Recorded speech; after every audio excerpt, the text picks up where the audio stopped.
Vsaka znamka ima avtomobil, ki tvori njen steber prodaje.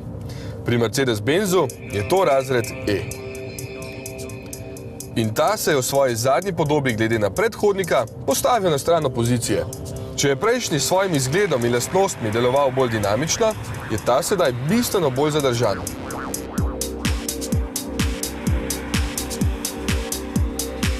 Zajetne dimenzije so skrite med velike, a ravne površine.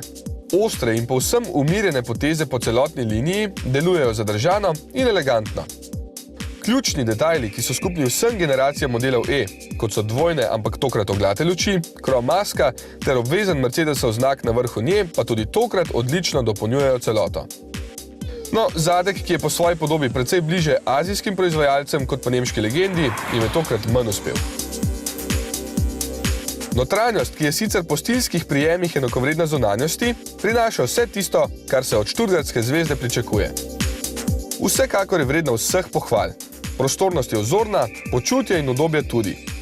Materiali so jasno odlični, izdelava prav tako, voznik pa se lahko pusti razvajati tako udobnim sedežem kot vrhunskemu audio sistemu.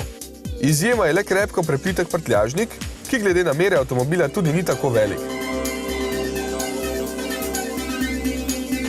Kljub zmogljivemu 3-litrskemu dizelskemu agregatu 170 kW je takšen E predvsem uglajeno in udobno vozilo. Vožnja je tako umirjena in tiha, da boste včasih pozabili, da ste v prometu. Motor ne trese in se oglasi le, ko pohodite plin do konca. Družbo modela samodejni menjalnik s kar 7 stopnjami, ki si pusti ukazovati 6 ročicama. Poraba je na testu znašala zmernih 9 do 10 litrov.